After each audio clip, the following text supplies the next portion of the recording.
നേർവേദി പ്രഭാഷണ പരമ്പരയിലേക്ക് ഏവർക്കും സ്വാഗതം. സുവിശേഷകൻ കുഞ്ഞുമോൻ തോട്ടപ്പള്ളി ഇപ്പോൾ നിങ്ങളുമായി ദൈവവചനം പങ്കുവെക്കുന്നു. ശ്രദ്ധിച്ചാലും.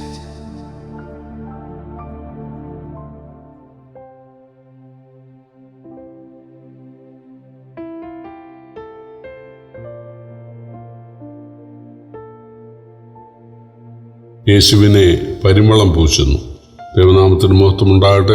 മത്തായി എഴുതിയ സുവിശേഷം 26-ാം അധ്യായത്തിൻ്റെ 6 മുതൽ 13 വരെ ഞാൻ വായിക്കുന്നത് ശ്രദ്ധിച്ചാലും. യേശു ബേഥാന്യയിൽ കുഷ്ഠരോഗിയായിരുന്ന ശീമോന്റെ വീട്ടിലിരിക്കുമ്പോൾ ഒരു സ്ത്രീ വിലയേറിയ പരിമള തൈലം നിറഞ്ഞ വെങ്കൽ ഭരണി എടുത്ത് കൊണ്ട് അവൻ്റെ അടുക്കൽ വന്നു. അവൻ പന്തിയിലിരിക്കുമ്പോൾ അത് അവൻ്റെ തലയിൽ ഒഴിച്ചു. ശിഷ്യന്മാർ അത് കണ്ടിട്ട് മുഷിഞ്ഞു.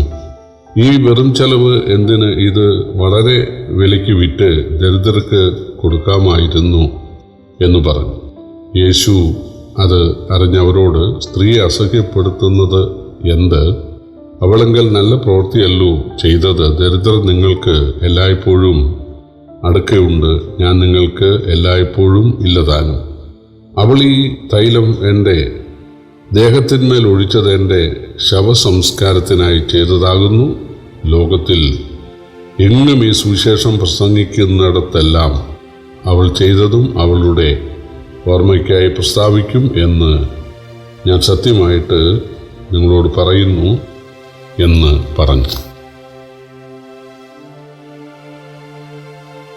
കർത്താവായ യേശുക്രിസ്തുവിനെ പ്രാണന് തുല്യം സ്നേഹിക്കുന്ന ആളുകൾ ഉണ്ടായിരുന്ന ഒരു സ്ഥലമാണ് ബേഥാന്യ. അതുകൊണ്ട് തന്നെ യേശു തൻ്റെ സ്വർഗ്ഗാരോഹണത്തിന് തിരഞ്ഞെടുത്തത് ബേഥാന്യയാണ്. യേശു ജനിച്ചത് ബേത്ലഹേമാണ്. എന്നാൽ അവിടെ നിന്നാകട്ടെ സ്വർഗ്ഗാരോഹണം എന്ന് തീരുമാനിച്ചില്ല. യേശു വളർന്നത് 30 വയസ്സ് വരെ ജീവിച്ചത് നസറത്തിലാണ്. എന്നാൽ അവിടെയാകട്ടെ എന്ന് യേശു ചിന്തിച്ചില്ല. യേശു ആദ്യം അത്ഭുതം ചെയ്തത് കാനായാണ്. എന്നാൽ കാനാവിൽ നിന്നും സ്വർഗ്ഗാരോഹണം ഇല്ല, അങ്ങനെ യേശു ചെയ്തില്ല.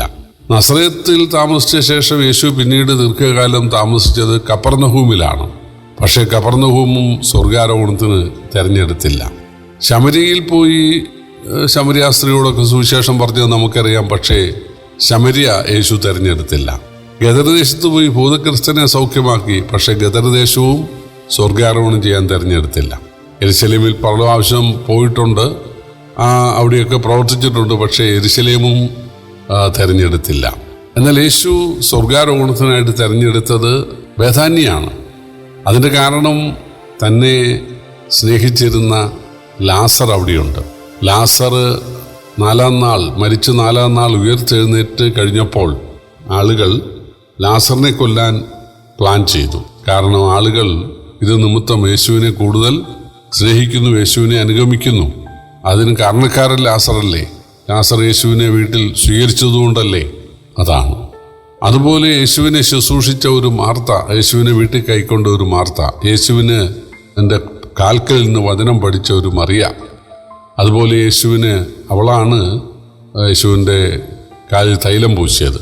യേശുവിന് യാത്ര ചെയ്യാൻ കഴുതയെ നൽകിയത് അതും ബേഥാന്യയിലുള്ളവരാണ്. യേശുവിന് വലിയൊരു വിരുന്ന് ഒരുക്കിയത് മുമ്പ് കുഷ്ഠരോഗിയായിരുന്ന് സൗഖ്യം ലഭിച്ച ശീമോൻ എന്ന ആളാണ്. അതുകൊണ്ട് മറ്റ് പല സ്ഥലങ്ങളെ അപേക്ഷിച്ച് യേശുവിനെ സ്നേഹിക്കുന്ന ആളുകൾ ഉണ്ടായിരുന്ന ബേഥാന്യയാണ് യേശു സ്വർഗ്ഗാരോഹണത്തിനായിട്ട് തിരഞ്ഞെടുത്തത്. യേശു വീണ്ടും വരുന്നതും ഒലിവുമലയിലേക്കാണ്. ഒലിവുമലയുടെ കിഴക്കേ ചെരുവിലാണ് ബേഥാന്യ. യേശു വീണ്ടും വരുന്നത് ഒലിവുമലയിലേക്കാണെന്ന് സഖറിയ പ്രവചനത്തിൽ നമുക്ക് വായിക്കാനായിട്ട് സാധിക്കും. ഇവിടെ യേശു ബേഥാന്യയിലെ ശിമോൻ എന്നയാളുടെ വീട്ടിൽ ഒരു വിരുന്നിനായിട്ട് അതിഥിയായിട്ട് വരുന്നുണ്ട് എന്നറിഞ്ഞ ഒരു സ്ത്രീ, അതിൽ ലാസറിൻ്റെ പെങ്ങളായ മറിയയാണെന്ന് മറ്റു സുവിശേഷത്തിലുണ്ട്. അവള് ഒരു വെങ്കൽ ഭരണി പരിമള തൈലവുമായിട്ട് വന്നു. അതിന് 300 വെള്ളിക്കാശ് വിലയുണ്ട് എന്ന് വേറൊരു സുവിശേഷത്തിലുണ്ട്. ഒരു വെള്ളിക്കാശ് ഒരു ദിവസത്തെ ഒരാളുടെ കൂലിയാണ്. അപ്പം 30 ദിവസത്തെ കൂലി. ഇപ്പോൾ ഒരു തൊഴിലാളിക്ക് 1000 രൂപ ഒക്കെയാണ് ദിവസക്കൂലി. അങ്ങനെയെങ്കിൽ 30,000 രൂപ വില വരുന്ന പരിമള തൈലമാണ് അവൾ ഒഴിച്ചത്. സാധാരണ യഹൂദ സ്ത്രീകൾ അവരുടെ വിവാഹത്തിന് വേണ്ടിയാണ് വിവാഹ ദിവസം മണവറ സുഗന്ധപൂരിതമാക്കാൻ വേണ്ടിയാണ് സ്വച്ഛജടാമാംസി തൈലം വർഷങ്ങൾ കൊണ്ട് ഒരുക്കുന്നത്. പക്ഷേ ഈ സ്ത്രീ യേശുവിനെ അവളുടെ ആത്മമണവാളനായിട്ട് സ്വീകരിച്ചു. അവൾക്ക് ലഭിക്കാൻ പോകുന്ന ഭർത്താവിനേക്കാൾ അവൾ ദൈവത്തിൻ്റെ മനുഷ്യാവതാരമായ യേശുവിനെ സ്നേഹിച്ചു. അതുകൊണ്ടാണ് അവൾ ആ വീട്ടിൽ വന്ന് യേശുവിൻ്റെ തലയിലും ദേഹത്തും കാലിലും ഒക്കെ ഈ തൈലം പൂശാൻ ഇടയായത്. വീട് മുഴുവൻ സൗരഭ്യം കൊണ്ട് നിറഞ്ഞു. പക്ഷേ ശിഷ്യന്മാർ എന്തിനാ ഈ വെറും ചെലവ് എന്നാണ് ചോദിച്ചത്. പ്രത്യേകിച്ച് യൂദയാണ് ചോദിച്ചത്. കാരണം യൂദ ഇങ്ങനെ ലഭിക്കുന്ന പണത്തിൽ നിന്ന് കുറേശ്ശെ എടുത്തു പോന്നിരുന്നു. അതുകൊണ്ട് ഇതിൻ്റെ ഒരു വീതം അവന് കൈക്കലാക്കാമല്ലോ എന്ന് വിചാരിച്ചാണ് പറഞ്ഞത്. യേശു പറയുകയാണ്, അവളെ അസഹ്യപ്പെടുത്തരുത്, തന്നാൽ ആവത് അവൾ ചെയ്തു. എൻ്റെ ശവസംസ്കാരത്തിനായി മുൻപ് കൂട്ടി തൈലം പൂശിയതായിട്ട് ഞാൻ കണക്കാക്കുന്നു. യേശു പറഞ്ഞു, ലോകത്തിൽ സുവിശേഷം പ്രസംഗിക്കുന്ന എല്ലായിടത്തും, പ്രിയപ്പെട്ടവരെ, ആ വാക്ക് വളരെ വിലമതിക്കേണ്ടതാണ്. ലോകം മുഴുവൻ തൻ്റെ സുവിശേഷം അറിയിക്കപ്പെടാനിടയാകുമെന്ന് യേശു പറഞ്ഞു. ലോകത്തിലെ ഒരു തത്വജ്ഞാനിയും അങ്ങനെ പറഞ്ഞിട്ടില്ല. അരിസ്റ്റോട്ടിലോ പ്ലേറ്റോയോ സോക്രട്ടീസോ അല്ലെങ്കിൽ മഹാത്മാഗാന്ധിയോ ഇവരാരും എൻ്റെ ഉപദേശങ്ങൾ ലോകം മുഴുവൻ പ്രചരിക്കാനിടയാകും എന്ന് പറഞ്ഞിട്ടില്ല. യേശു ദൈവമായതുകൊണ്ടാണ്, ദൈവത്തിന് മനുഷ്യാവതാരമായതുകൊണ്ടാണ് താൻ പറഞ്ഞത്, ഈ സുവിശേഷ ലോകം മുഴുവൻ പ്രചരിക്കപ്പെടാനിടയാകും. അപ്പോൾ ഇവൾ ചെയ്തതും പ്രചരിക്കുവാൻ ഇടയായിത്തീരും. പ്രിയപ്പെട്ടവരെ, എന്തുകൊണ്ടാണ് ഇത്ര വിലയുള്ള തൈലം യേശുവിൻ്റെ പാദത്തിങ്കിൽ ഒഴിക്കാൻ ഈ സ്ത്രീക്ക് മനസ്സായത്? കാരണം മറ്റൊന്നല്ല. ഒന്ന്, അവളുടെ ഏക സഹോദരനായ ലാസർ മരിച്ച് 4 നാളായി. ആശയൊക്കെ അറ്റ് കരഞ്ഞ് കലങ്ങിയ കണ്ണുകളുമായിരുന്നപ്പോഴാണ് 4-ാം നാൾ യേശു വരുന്നതും സൗഖ്യം നൽകി നാറ്റം മാറ്റി സൗരഭ്യം നൽകിയതും. ആ നാട്ടിൽ അവർക്ക് വലിയ മാന്യതയുണ്ടായി. യേശുവിനെ ക്ഷണിച്ചത് വലിയ ബുദ്ധിയായിപ്പോയി എന്ന് പറയുന്ന ആളുകൾ ഉണ്ടായി. അനേകർ യേശുവിനെ വിശ്വസിക്കാനിടയായി. അങ്ങനെ അവരുടെ പ്രതിസന്ധിയിൽ അവരെ സഹായിച്ച യേശുവിനെയാണ് അവൾ സ്നേഹിക്കാൻ തയ്യാറായത്. അതുകൊണ്ടാണ് അവൾ ആ പാദത്തിൻ്റെ തൈലം പൊട്ടിച്ചൊരിച്ചത്. നോഹയെ ആരാധിച്ചു കഴിഞ്ഞപ്പോൾ യഹോവ സൗരഭ്യവാസന മണത്തുവെന്നാണ് വായിക്കുന്നത്. അപ്പോൾ വാസ്തവത്തിൽ ഇത് ആരാധനയാണ്.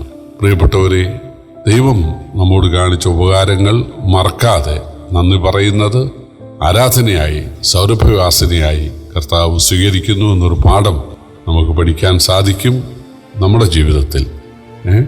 ഒരു പാട്ടുണ്ടല്ലോ, നാറ്റം പിടിച്ചു ഞാൻ ചേറ്റിൽ കിടന്നപ്പോൾ, നാറ്റം പിടിച്ചു ഞാൻ ചേറ്റിൽ കിടന്നപ്പോൾ, ഏറ്റിയ കർത്തനെ വാഴ്ത്തുന്നിപ്പോൾ.